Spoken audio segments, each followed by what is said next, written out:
Good morning, student. RPS Public School. Welcome online classes.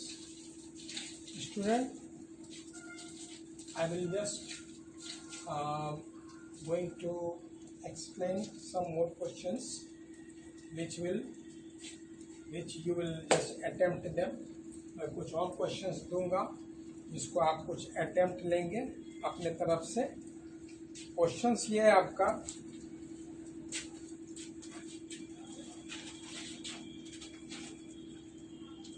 explain the following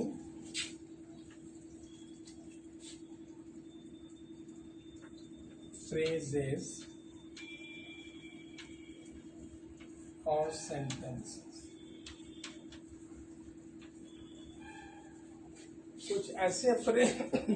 कुछ ऐसे phrase और sentences जो आते हैं, ठीक है, वो आपको क्वेश्चंस एग्जामिनेशन में पूछे जा सकते हैं, उसका मीनिंग पूछा जा सकता है.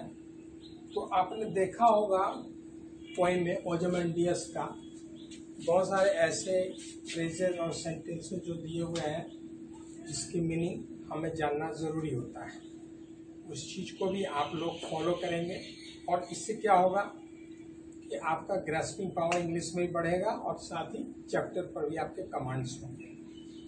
तो जैसा आपने शुरू से कहानी सुना था ओzymandias के बारे में, कुछ ऐसे पॉइंट्स है स्टूडेंट्स, आपको मैं बता रहा हूँ, उसको अगर आप सेंट्रलाइज करेंगे, फोकस करेंगे, तो आपको हर चीज़ वहाँ से क्वेश्चंस निकलेगा. जैसे ओzymandias जो राजा का जो उसकी फीलिंग्स थी, उसका जो बिहेवियर था, उसका जो सोच था कि मैं राजाओं का राजा हूँ, मुझे कोई डिफीट नहीं कर सकता. राजाओं का राजा का मतलब क्या होता है? हमसे ऊंचा कोई भी राजा नहीं. जो भी रहेगा किंगडम छोटा छोटा, वो मेरे अंडर में होगा, मैं किसी के अंडर में नहीं. तो एक चीज कविता में क्या दिखाता है? प्राउडनेस, घमंड, गर्व. लेकिन क्या इस कविता में पोएट ये दिखाना चाह रहा है क्या आपकी वो गर्व है, आप अपने आप को राजाओं का राजा समझते हैं और आपने जो लेक्स था बड़े बड़े, उसके नीचे में जो जिस पर पत्थर रखा हुआ था, उस पर जिस पर पैर खड़ा था, उसके नीचे आपने जो लिखवा दिया था कि मैं राजाओं का राजा हूँ, ये हूँ, ये सारा स्टेटमेंट क्या बराबर के लिए सरवाइव करता है? आप कहेंगे नहीं. इसीलिए नहीं करता है सरवाइव कि जब तक राजा जिंदा है अपने आप को शो कर रहा है. उसने यहाँ तक कि स्कल्पचर को यानी मूर्तिकार को भी कहा कि मेरा जो कद है, मेरा जो एक्सप्रेशन है, मेरा जो पर्सनालिटी है, हूबहू वही पर्सनालिटी वहाँ सामने हो.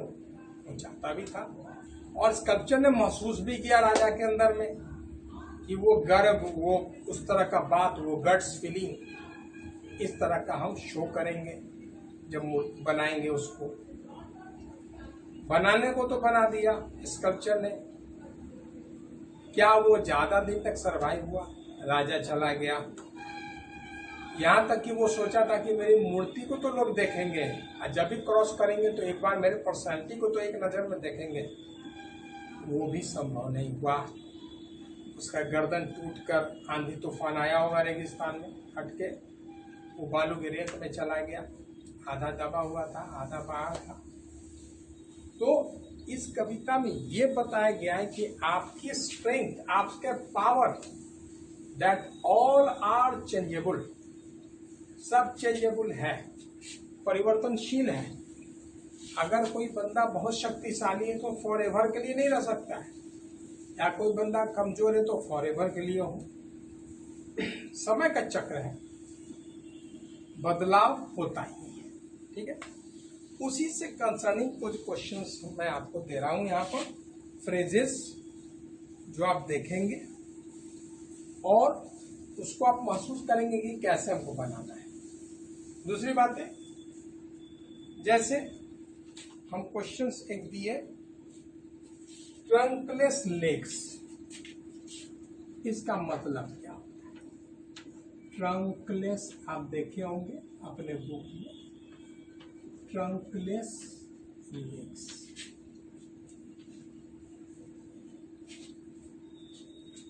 आपने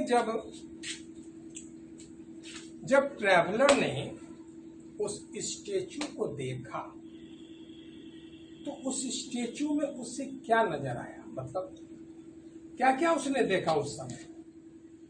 तो सिर्फ दो ही पार्ट था। एक था हेड और दूसरा वो विशालकाय पैर, लेग्स, ठीक है। बाकी जो धड़ का पोजीशन था वो तो कहीं नजर नामो निशान नहीं आ रहा था, यानी बॉडी का दो ही पार्ट नजर आ रहा था, एक हेड का और एक लेग का, बीच का पोर्शन नहीं नजर आ रहा, ठीक है। उस तरह के उसी को दर्शाने के लिए कि लेग्स था लेकिन वो ट्रंकलेस था, ठीक है। तो इसको आप अपने शब्दों में इंग्लिश में आप लिख देंगे उस बात को, ठीक है। मैं आंसर नहीं बता रहा हूँ, मतलब गाइडलाइंस दे रहा हूँ, उस तरह से आप समझा दे रहा हूँ, आप उसको लिख लेंगे। दूसरा है आपका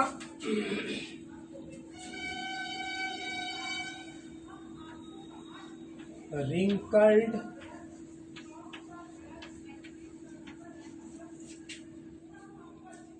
lip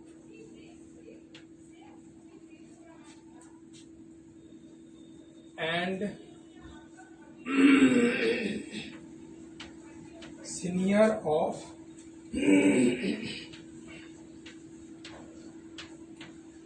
old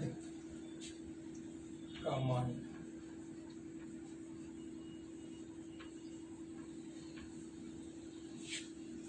Wrinkled lip and senior of old command.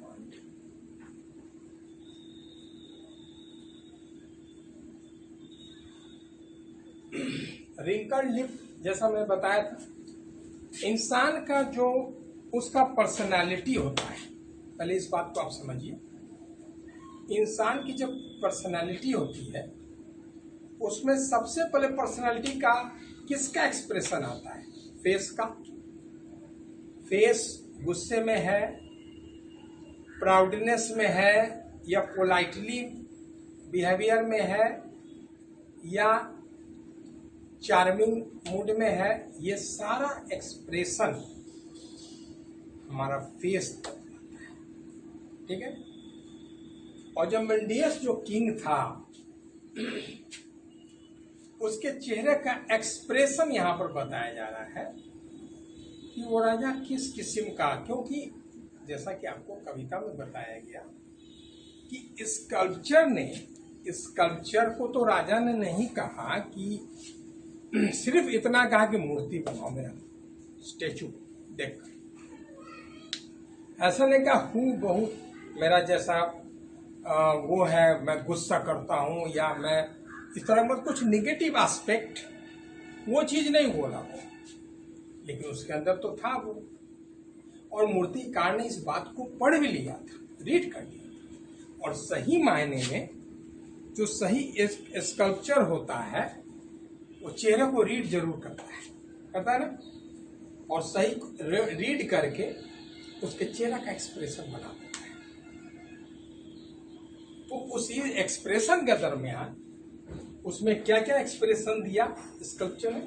Wrinkled lip and smear of old command. Smear of old command का मतलब है हुकूमत करना, लेकिन इस तरह से कि सामने वाला भी समझे मैं राजाओं का राजा, I am the king of kings, I am the king of kings, इस तरह का फीलिंग्स, गट्स फीलिंग वाली बात आती है। नेक्स्ट में है हैंड दैट मॉक्ड देम।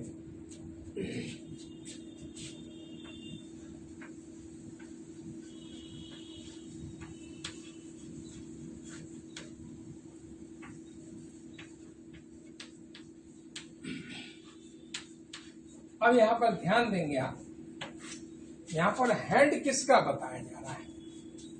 ये हैंड आपका स्कल्पचर का बनाया, क्योंकि उसी ने अपने हाथों से बनाया, और जब बनाया दैट मॉक्ड देम, यानी उसके चेहरे को रिफ्लेक्ट किया, उसके हाथों को, यानी स्कल्पचर के हाथों ने सही रूप से दर्शाया कि राजा किस पर्सनालिटी का था और हमें किस तरह से उसको बना देना है। तो मूर्तिकार का एक अपना कला होता है जो वो तराश देता है, चाहे वो पत्थर की मूर्ति हो या मिट्टी की मूर्ति हो, ठीक है। तो ये सब कलाकार की पर्सनैलिटी होती है।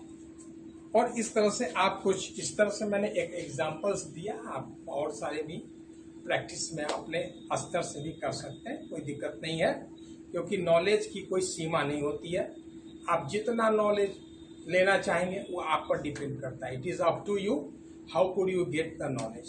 तो नॉलेज की कोई सीमा नहीं है, कहीं कहीं से जो कलेक्शन मिले अपना एक्स्ट्रा नॉलेज के लिए भी आप अपना कलेक्शन कीजिए और नोटबुक में लिख लीजिए, उसको लिख लीजिएगा। इत्तेफाक से स्कूल खुलेगी, अभी तो नहीं है पॉसिबिलिटी, अगर खुली तो सारा चीज शॉर्ट आउट किया जाएगा उसमें, ठीक है। Till then good bye, we shall meet in the next video. Okay, thanks.